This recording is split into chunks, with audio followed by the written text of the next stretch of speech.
Welcome back to another edition of Behind the Coach's Desk. I'm Eric Holt. I'm here with the men's basketball coach, Cody Henson. Coach, you guys have been practicing since the end of September. Talk about how practice has been going for you guys. Yeah, I think the mindset and the motto that we just been trying to preach to the guys is to be consistent with our effort and energy. I think guys kind of question me sometimes because they're saying they play hard, and I always tell them, like, hey, when you think you're playing harder, there's more into you, and there's more out of you that I'm going to get out of you. And I'm just trying to get my guys to realize how hard you have to play if you want to play at a championship level. So just trying to be consistent about hammering that to where they can, come in every single day and right from the beginning of the practice all the way to the end, no matter how long it is, they're just playing super, super hard and playing with maximum effort. And, I tell the guys, if you're making mistakes, going hard and trying your best, I'm never going to get mad at you. All I care about is your response.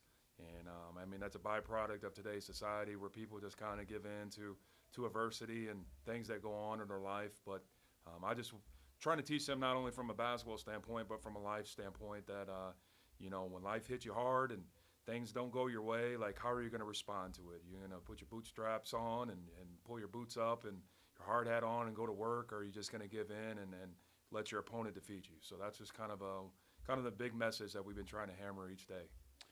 Tell us about your team, Coach. Not a lot of experience returning in terms of CBC, but a lot of experienced guys on the court. Tell us about your team a little bit.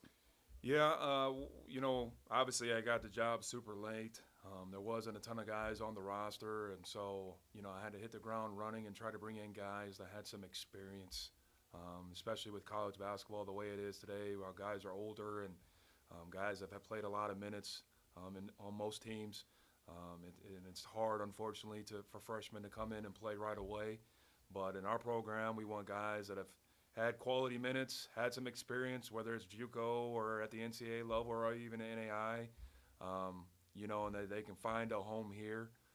And just trying to get some older guys that have been around the block and seen a few different things. And like I said, and just guys that are going to play hard at the end of the day. That's the guys that we want in our program. So overall, practice it's been pretty good. Still not to where I want it to be, but it's still early. And if we're peaking right now and in October, then obviously we got a problem. So we just got to continue to keep growing. Tell us about who has looked really good for you guys so far. Titan Newton has been hellacious on both ends of the floor. Obviously he's got 2 years of experience at the Division I level. Had a chance to play in the semifinals against Norfolk State, who obviously has made the tournament over the last few years. So he's got to not only play against that experience, but then his non-conference, he's played against some high-level Division I, Power 3, Power 4 type teams. And so I've just leaned on him to try to lead these guys and steer these guys in the right direction. Jason Hunt, averaged about 19 again last year at Blue Mountain. He's coming in, he's knocking down shots, he's being aggressive, he's being hellacious on the defensive end, being a good team leader, uplifting guys. And then we got different various guys, Dalton Alexander, who's a returner, one of the two returners on our team. Dalton's been phenomenal. It doesn't matter what team that Dalton's on each and every day, he wins. Whether it's a 4-on-4 drill, whether it's a live setting 5-on-5, a rebounding drill, who's going to make the most free throws, Dalton wins every drill. I love the kid to death. I wish I could have him for 4 years and I can have 15 of him. I'd probably be in a position to try to go win a national championship if I had 15 of him. Like, you always want guys like that in your program that are super coachable. They have a next play mentality. They work super, super hard. The kid is doing an internship at a high school where he's teaching, and he leaves that every single day and comes over here ready to work. And sometimes he shows up 5-10 minutes late because he had to teach longer. But he's there right at the beginning of practice, and he's ready to roll, and I never see him miss a beat. And so I would say those three guys specifically, have been kind of a staple of holding our program together so far. Talk about the AMC, Coach. Some good programs in the conference. Just tell us about the conference a little bit. Yeah, you got some teams that are returning a good portion of their team, and then you got obviously some teams that are bringing in some transfers, or they're bringing in a lot of freshmen. But just you got some experienced coaches that have been in the league for several years. They kind of know the layout and the dynamics, which obviously I'm jumping into and going to be learning here soon. But there's no easy game. You can't come into a mindset, and that's what I tell my guys. You got to respect every team. You don't necessarily have to fear them, but you have to respect them every single night, and you got to come ready to play from the tip all the way to the very end of the game. So I'm excited to be in the conference. I'm excited to get to go to work against some good quality coaches. We'll have a lot of experience and hit the ground running. Schedule begins October 23rd with Philander Smith. Talk about your schedule a little bit, Coach. Yeah, I mean, right off the gate, we're starting with a good quality program that plays extremely hard.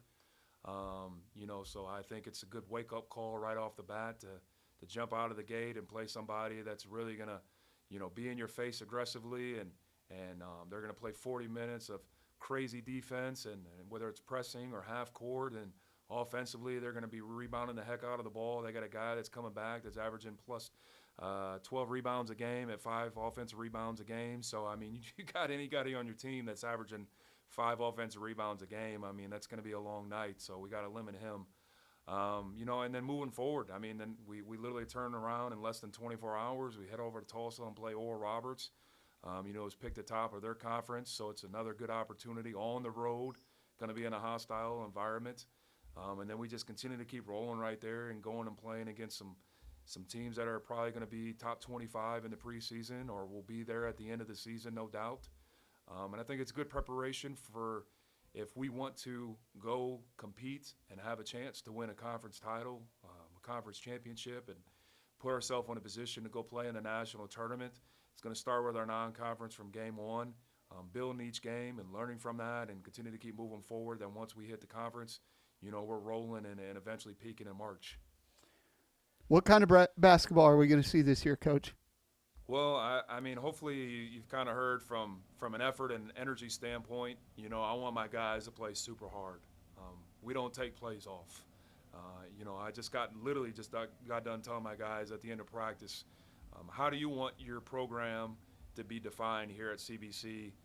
Whether a person sitting in the stands watching the stream, whether it's an opponent coming in and playing you, how do you want to be defined? And I said, hopefully, when a team walks away from playing CBC, they don't want to play us ever again because they're going to be in the training room with scratches and claw marks all over them and bloody and all that because we played so tough and gritty on the defensive end. And then offensively, we want to get out and push the ball as much as we can in transition. But then in the half-court setting, we want to play with some IQ.